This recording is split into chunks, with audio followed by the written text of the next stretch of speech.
of Ram Temple। Ayodhya में राम मंदिर के पीछे का इतिहास भारत के धार्मिक और सांस्कृतिक ताने बाने में गहराई से लिपटा है। हिंदू पौराणिक कथाओं के अनुसार अयोध्या को महाकाव्य रामायण में भगवान राम का जन्म स्थान माना जाता है। भगवान श्री राम प्रजा सहित वैकुंठ धाम चले जाने के बाद कई सालों तक ये भूमि यूं ही पड़ी रही। बाद में कौशांबी के महाराज कुश ने अयोध्या को फिर से बसाया। इसका वर्णन कालिदास के ग्रंथ रघुवंश में मिलता है। लोमश रामायण के अनुसार उन्होंने ही सबसे पहले अपने परमपिता की पूज्य जन्मभूमि पर पत्थरों के खंभों वाले मंदिर का निर्माण करवाया। वहीं जैन परंपराओं के मुताबिक अयोध्या को ऋषभदेव ने फिर से बसाया था। भविष्य पुराण के अनुसार उज्जैन के महाराज विक्रमादित्य ने ईसा पूर्व में एक बार फिर से दूसरी बार उजड़ चुकी अयोध्या का निर्माण करवाया। धार्मिक ग्रंथों के अनुसार वे भगवान विष्णु के परम भक्त थे और उन्होंने अयोध्या में सरयू नदी के लक्ष्मण घाट को आधार बनाकर 360 मंदिरों का निर्माण करवाया था। साथ ही उन्होंने श्री राम जन्मभूमि पर एक भव्य मंदिर का निर्माण भी करवाया था। विक्रमादित्य के बाद के राजाओं ने भी समय समय पर अयोध्या राम मंदिर की देखरेख की। उन्हीं राजाओं में से एक शुंग वंश के प्रथम शासक पुष्यमित्र शुंग ने भी अपने समय पर अयोध्या राम मंदिर का रेनोवेशन करवाया था। पुष्यमित्र का एक इंस्क्रिप्शन भी अयोध्या से प्राप्त हुआ है, जिसमें उनके द्वारा अयोध्या में 2 अश्वमेध यज्ञ किए जाने का वर्णन भी मिलता है। अयोध्या राम मंदिर इतिहास जानने के लिए हुई खुदाई में ऐसे अनेकों रिकॉर्ड मिले हैं, जिनसे यह पता चलता है कि गुप्त वंशीय सम्राट चंद्रगुप्त द्वितीय के समय और उसके काफी समय बाद तक अयोध्या ही गुप्त साम्राज्य की राजधानी थी। गुप्तकालीन समय के महाकवि कालिदास ने भी अयोध्या राम मंदिर और उसके पौराणिक इतिहास का अपने महाकाव्य रघुवंश में कई बार जिक्र किया है। इसी तरह आधुनिक इतिहासकारों के अनुसार 600 ईसा पूर्व तक अयोध्या एक महत्वपूर्ण व्यापार का केंद्र था। इस स्थान को एक अंतर्राष्ट्रीय पहचान 5वीं शताब्दी में ईसा पूर्व के दौरान तब मिली, जब ये एक प्रमुख बौद्ध केंद्र के रूप में विकसित हो गया था। तब इसका नाम साकेत था, जो अयोध्या राम जन्मभूमि का एक पौराणिक नाम भी है। चीनी भिक्षु फाहियान ने भी यहां अयोध्या राम मंदिर के साथ कई बौद्ध मठों के होने का वर्णन किया है। यहां पर 7वीं शताब्दी में चीनी यात्री हायुन सांग भी आया था। उसके अनुसार यहां पर 20 बौद्ध मंदिर उपस्थित थे, जहां 3000 भिक्षु रहते थे, और यहां पर हिंदुओं का एक प्रमुख और अति भव्य अयोध्या राम मंदिर भी था, जहां पर रोज हजारों की संख्या में लोग दर्शन करने के लिए आते थे। इसके बाद प्राप्त साक्ष्यों के अनुसार ईसा की 11वीं शताब्दी में कन्नौज के राजा जयचंद का शासन आया, तो उसने अयोध्या राम मंदिर पर से सम्राट विक्रमादित्य के प्रशस्ति शिलालेखों को उखाड़कर उन पर अपना नाम लिखवा दिया था। पानीपत के युद्ध के बाद जयचंद का भी अंत हो गया। इसके बाद भारतवर्ष पर फॉरेन इन्वेडर्स का अटैक बढ़ गया। इन इन्वेडर्स ने काशी, मथुरा के साथ ही अयोध्या राम मंदिर में भी लूटपाट की और पुजारियों की हत्या कर मूर्तियों को तोड़ने का क्रम जारी रखा। लेकिन ऐसे कई आक्रमणों को झेलने के बाद भी अयोध्या राम मंदिर अपनी भव्यता के साथ 14वीं शताब्दी तक किसी प्रकार बचा रहा। इतिहासकारों द्वारा यह भी कहा जाता है कि सिकंदर लोदी के शासनकाल तक अयोध्या राम मंदिर मौजूद था। लेकिन 14वीं शताब्दी में हिंदुस्तान पर मुगलों का अधिकार हो गया और उसके बाद ही अयोध्या राम मंदिर का इतिहास बदलने लगा। मुगलों द्वारा अयोध्या नगरी को नष्ट करने के लिए कई अभियान चलाए गए और आखिरकार 1528-29 में इस भव्य अयोध्या राम मंदिर को तोड़ दिया गया और उसकी जगह मुगल बादशाह बाबर के सिपह सलार मीर बाकी ने विवादित जगह पर एक मस्जिद नुमा ढांचे का निर्माण कराया। बाबरनामा के अनुसार 1528 में अपने अयोध्या पड़ाव के दौरान बाबर ने राम जन्मभूमि के स्थान पर मस्जिद निर्माण का आदेश दिया था। दोस्तों, अयोध्या राम मंदिर के स्थान पर बनाई गई मस्जिद में खुदे 2 संदेशों से इसका साफ संकेत भी मिलता है। इसमें एक संदेश में खास तौर से जिक्र किया हुआ है, जन्नत तक इसके न्याय के चर्चे हैं। ऐसे महान शासक बाबर के आदेश पर दयालु मीर बाकी ने फरिश्तों की इस जगह को मुकम्मल रूप दिया। हालांकि इसका भी जिक्र मिलता है कि अकबर और जहांगीर के शासनकाल में हिंदुओं को यहां राम मंदिर की भूमि एक चबूतरे के रूप में सौंप दी गई थी। वहीं European Jesuit missionary Joseph Tieffenthaler के अकाउंट डिस्क्रिप्शन इंडी के अनुसार इस समय तक भी इसी चबूतरे के रूप में राम मंदिर के कुछ अवशेष बाकी थे।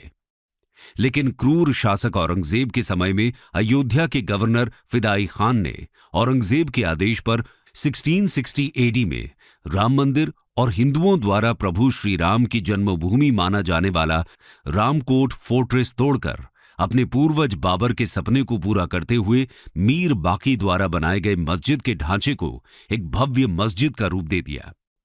इसके बाद समय समय पर इस स्थान पर बार बार मंदिर निर्माण के लिए आंदोलन चलते रहे। हालांकि भगवान राम के कथित जन्म स्थान पर इसके निर्माण की विवादित स्थिति ने लंबे समय तक धार्मिक और सांस्कृतिक संघर्ष पैदा किया। साल 1853 में अंग्रेजी हुकूमत के दौरान पहली बार राम मंदिर और बाबरी मस्जिद उसके आसपास के इलाके में दंगे हुए। 1859 में अंग्रेजों ने इस विवाद को रोकने के लिए मुसलमानों को ढांचे के अंदर और हिंदुओं को राम चबूतरे पर पूजा अर्चना की इजाजत दे दी। साथ ही ब्रिटिश एडमिनिस्ट्रेटर द्वारा इन दोनों स्थानों को एक दूसरे से अलग करने और दोनों धर्म के श्रद्धालुओं के बीच में विवाद की स्थिति को टालने के लिए इनके बीच में फेंस भी खड़ी कर दी। 1885 में पहली बार महंत रघबीर दास ने बाबरी मस्जिद के पास चबूतरे पर मंदिर निर्माण को लेकर फैजाबाद कोर्ट में एक याचिका लगाई, जिसे कोर्ट ने ठुकरा दिया। 1934 में एक बार फिर अयोध्या और शाहजहांपुर में कम्युनल राइट की स्थिति खड़ी हो गई, जिसमें इस मस्जिद को नुकसान भी हुआ, लेकिन बाद में एक बार फिर इस मॉस्क को रिपेयर करवा दिया गया। इसी कड़ी में 1944 में सुन्नी वक्फ के कमिश्नर ने बाबरी मस्जिद की जमीन को सुन्नी प्रॉपर्टी डिक्लेयर कर दिया।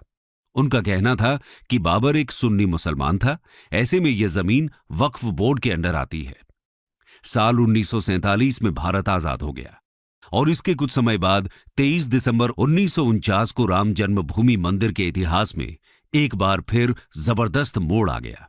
उस दिन रामलला की प्रतिमा मस्जिद के अंदर अचानक से विराजमान पाई गई। ये विवाद इतना बढ़ा कि आखिरकार तत्कालीन सरकार को उस ढांचे को विवादित मानकर उस पर ताला लगवा देना पड़ा। ढांचे के अंदर नमाज रुक गई, लेकिन बाहर राम चबूतरे और परिसर के और यहीं से यह विवाद हर गुजरते साल के साथ मुखर होता गया। साल 1950 से तत्कालीन विवादित परिसर को लेकर कानूनी जंग शुरू हुई। गोपाल विशारद और रामचंद्र दास ने ढांचे के अंदर रामलला की पूजा की इजाजत और उनकी प्रतिमा वहीं रहने देने की अनुमति के लिए फिरोजाबाद सिविल कोर्ट में 2 अर्जियां दाखिल की। 1959 में निर्मोही अखाड़ा ने भी तीसरी अर्जी लगा दी। इसके जवाब में 1961 में यूपी सुन्नी वक्फ बोर्ड ने विवादित जगह पर कब्जा लेने और ढांचे के अंदर से मूर्तियां हटाने की अर्जी लगाई। लेकिन समय बीतता गया, अर्जियां याचिकाएं दायर होती रहीं। बाद के दशकों में देश में इमरजेंसी और कम समय के लिए बनी पहली गैर कांग्रेसी सरकार की यादों के साथ 1980 का दशक शुरू हुआ और इस दशक से देश की राजनीति के इतिहास में यह मुद्दा बड़े महत्व का रहा। 1980 में ही जनसंघ और जनता पार्टी के एक धड़े ने साथ आकर भारतीय जनता पार्टी की नींव रखी थी। तभी से हिंदुत्व के नजरिए को लेकर पार्टी के बीते 40 साल बड़े घुमावदार रहे। अटल बिहारी वाजपेयी पहले अध्यक्ष थे और 1980 में शुरुआत से ही वाजपेयी ने राम जन्मभूमि को मुद्दा बनाया था। असल में जिस जगह बाबरी मस्जिद स्थित थी, वहां अयोध्या राम जन्म स्थान की आजादी को लेकर पहले आरएसएस का आंदोलन जारी था, जिसे भाजपा ने बहुमत आधारित राजनीति में हिंदुत्व की धारणा से जोड़ा। 1984 चुनाव में भाजपा को बहुत कम सफलता मिलने के पीछे 2 कारण प्रमुख थे। एक, बीजेपी का सॉफ्ट हिंदुत्व और दूसरा, इंदिरा गांधी की हत्या से कांग्रेस को सहानुभूति मिलना। लोकसभा में कांग्रेस को 414 सीटों का बड़ा बहुमत मिला था। 20वीं सदी के अंत में तनाव बढ़ गया, क्योंकि 25 साल बाद ही 1986 में यूसी पांडे की याचिका पर फैजाबाद के जिला जज केएम पांडे ने 1 फरवरी 1986 के ऐतिहासिक फैसले में विवादित ढांचे से ताला हटाने का आदेश दिया और हिंदुओं को पूजा करने की अनुमति भी दे दी।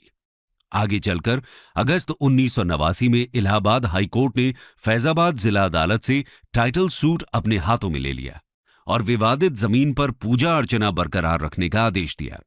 नवंबर 1989 में तत्कालीन राजीव गांधी सरकार ने विश्व हिंदू परिषद के विवादित भूमि के पास ही शिलान्यास की इजाजत दे दी।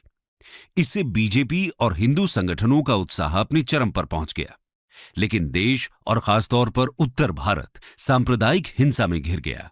एक आंकड़े के मुताबिक सांप्रदायिक हिंसा में 800 जानें चली गई। बीजेपी ने 1989 के आम चुनावों में राम मंदिर के मुद्दे को उठाया और 85 सीटों के साथ बीजेपी के समर्थन से वीपी सिंह की सरकार बनी।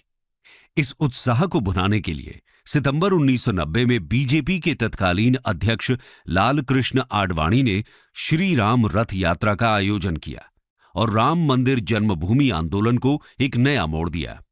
आइए जानते हैं क्या हुआ। कार यात्रा और बाबरी डेमोलिशन। 90 का वो दशक राजनीति संग अयोध्या में एक भूचाल लेकर आया। इधर वीपी सिंह ने मंडल कमीशन को लागू कर दिया, जिसके बाद उनकी छवि नायक और खलनायक के बीच की बनने लगी। इससे सरकार को समर्थन दे रही बीजेपी के माथे पर भी चिंता की लकीरें दिखने लगी और बीजेपी के थिंक टैंक ने मंडल कमीशन के जवाब में कमंडल की राजनीति का दांव चल दिया। सितंबर 1990 में विश्व हिंदू परिषद, राष्ट्रीय स्वयंसेवक संघ और भारतीय जनता पार्टी ने राम जन्मभूमि स्थल पर राम मंदिर बनाने के लिए अभियान चलाया। स्थिति ने तब गंभीर मोड़ ले लिया जब बीजेपी नेता लालकृष्ण आडवाणी ने सोमनाथ से अयोध्या तक रथ यात्रा निकाली। एक बड़ी भीड़ उनके पीछे होली और देखते ही देखते एक बड़ा समूह विवादित स्थल की ओर बढ़ रहा था। बीजेपी की समर्थन से चल रही केंद्र की वीपी सिंह की सरकार आडवाणी की इस यात्रा को किसी भी सूरत में रोकना चाहती थी। दूसरी तरफ बीजेपी ने यह तय कर लिया था कि रथ यात्रा रोकने की सूरत में सरकार से समर्थन वापस ले लिया जाएगा। वीपी सिंह को भी इसका एहसास बहुत अच्छे से था, लेकिन इतिहास ने अपनी भूमिका तय कर रखी थी। 14 अक्टूबर 1990 देश की राजधानी एक नई तरह की राजनीति का रूप देख रही थी, जिसका रंग भगवा था। हाथों में लहराते भगवा रंग के झंडे, माथे पर केसरिया पट्टी और होठों पर राम के नारे। दिल्ली के दिल कनॉट प्लेस से जब आडवाणी का रथ निकला तो लग रहा था दिल्ली दिल्ली न होकर किसी पौराणिक कथा का नगर हो। राम रथ यात्रा का दिल्ली में जो मंजर था, उसके बाद संघ परिवार ने पहली बार यह महसूस किया कि अयोध्या ही वो मुद्दा है जो मुद्दों के आधार पर बिखरे संघ परिवार को एकजुट कर सकता है।